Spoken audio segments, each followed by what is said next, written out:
Asha Kiran home से बीमार लोगों को अस्पताल ले जाया जा रहा है। सुबह से आशा किरण होम में 5 एम्बुलेंस पहुंच चुकी हैं और बीमार लोगों को अंबेडकर अस्पताल भर्ती कराया जा रहा है। ये मामला बढ़ता जा रहा है। आशा किरण होम में जुलाई में 14 लोगों की मौत हो गई और इसी से जुड़े अंबेडकर अस्पताल भर्ती कराए जा रहे हैं लोग। हमारे साथ पुनीत और ज्यादा जानकारी के साथ जुड़ गए हैं। पुनीत, क्या खबर मिल रही है? 5 एम्बुलेंस पहुंची हैं और कितने लोग बीमार हैं आशा किरण होम में? देखिए, 5 नहीं, अब एम्बुलेंस की संख्या 15 से ज्यादा हो चुकी है। आपके सामने ये एक और एम्बुलेंस है जो कि इस वक्त यहां से निकल रही है आशा किरण होम से, और इसमें बीमार लोगों को ले करके जाया जा रहा है और लाइनें लगी हुई है। कहां पे ले जा रहे हैं, किनको ले जा रहे हैं? ये से किस लिए ले जा रहे हैं? ट्रीटमेंट चेकअप कराने के लिए। बीमार हैं ये लोग अभी अंदर? अच्छा, कितने मरीज हैं अभी इसमें? 4 सुबह से कई लोगों को ले गए? हम फर्स्ट कॉलेज है हमारी। जाहिर तौर पर देखिए कि एम्बुलेंस का जो सिलसिला है आने जाने का लगातार लगा हुआ। अभी एक एम्बुलेंस जा रही है और एक आ रही है, हर सेकंड में एम्बुलेंस जा रही है। सुबह से यहां पर तकरीबन 50 से ज्यादा मरीजों को ले गए हैं। 15 से ज्यादा एम्बुलेंस यहां पर मरीजों को ले जाकर के अंबेडकर अस्पताल में भर्ती करा रही है। दरअसल जुलाई में 14 लोगों की मौत हुई, 6 पुरुष और 8 महिलाएं शामिल थी। इसके बाद प्रशासन हरकत में आया, राजनीति तेज हुई है। राष्ट्रीय महिला आयोग की जो अध्यक्ष हैं रेखा शर्मा, वो पहुंचे और आरोप लगाया कि यहां पर 250 लोगों के रहने की कैपेसिटी है, जबकि आप देखेंगे कि अंदर ये आशा किरण होम के अंदर जो है वो 450 से ज्यादा लोगों को यहां पर रखा जा रहा है। और शुरुआती जो कही जा रही है, जो रिपोर्ट आशा किरण होम ने दिल्ली सरकार को सौंपी है, उसके मुताबिक जो है वो उल्टी और दस्त की वजह से, बेहोशी की वजह से इनकी मौत हुई है। लेकिन इसके अलावा जो डायरिया है ये भी एक वजह हो सकती है। रेखा शर्मा ने आरोप लगाया कि सही पानी नहीं मिल रहा है, खाना अच्छा नहीं मिल रहा है और एक ही वॉशरूम यूज करने दिया जा रहा है 450 लोगों को। इसके अलावा जो डॉक्टर बिल्कुल पुनीत, देखिए जो मरीजों राजनीतिक आरोप प्रत्यारोप के बीच आशा किरण से अभी भी देखिए बीमार जो हैं सबको ले जाया जा रहा है। अभी भी वहां पर एम्बुलेंस का आना जाना चल रहा है।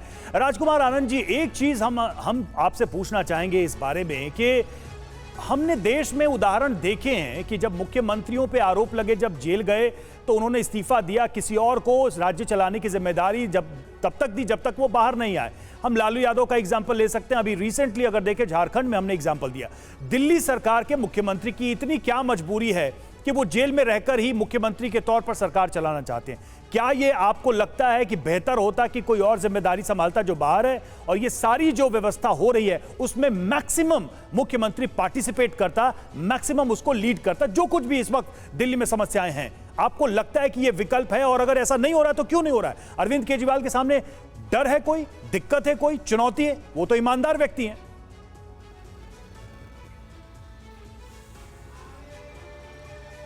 नहीं, अरविंद केजरीवाल जी के सामने बिल्कुल डर है।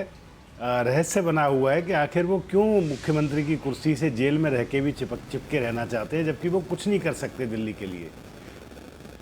इसका मतलब कहीं ना कहीं कोई ऐसा रहस्य है जिसको वो छुपाना चाहते हैं मुख्यमंत्री की कुर्सी के पीछे।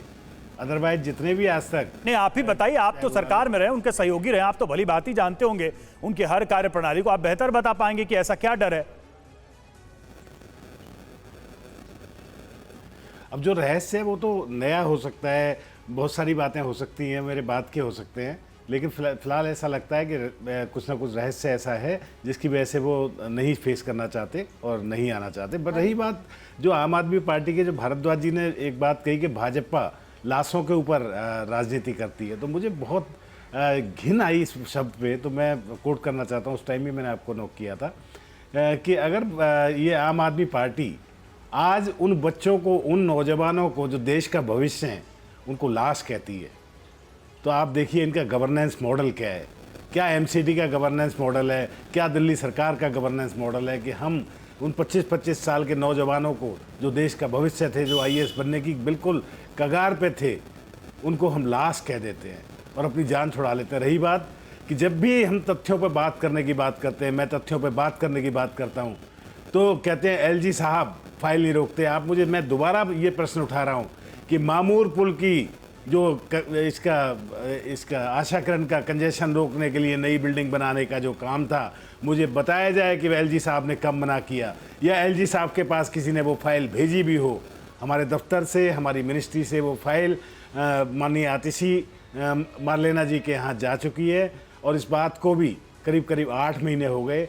बिल्कुल बताया जाए आपके माध्यम से कि क्या एलजी ने मना किया, क्या हमने मना किया। और मैं एक और बात बता देता हूँ कि इस वाली बात के लिए बहुत लंबे समय से हाई कोर्ट ने एक कमेटी का गठन किया हुआ है, और उस कमेटी, हाई कोर्ट की उस कमेटी के अंतर्गत हमें जवाब देने पड़ रहे थे। हमने ये बहुत जल्दी में एक्शन लेकर इसको बनाया था फाइल। ठीक है घनेंद्र जी, जवाब तो दीजिए। जब हम तथ्यों पर बात करते हैं, ये एलजी पे डाल सकते हैं। अब समय आ गया है कि एलजी पे टालना बंद करें और बजाय कि राजनीति करने के काम पर ध्यान दें।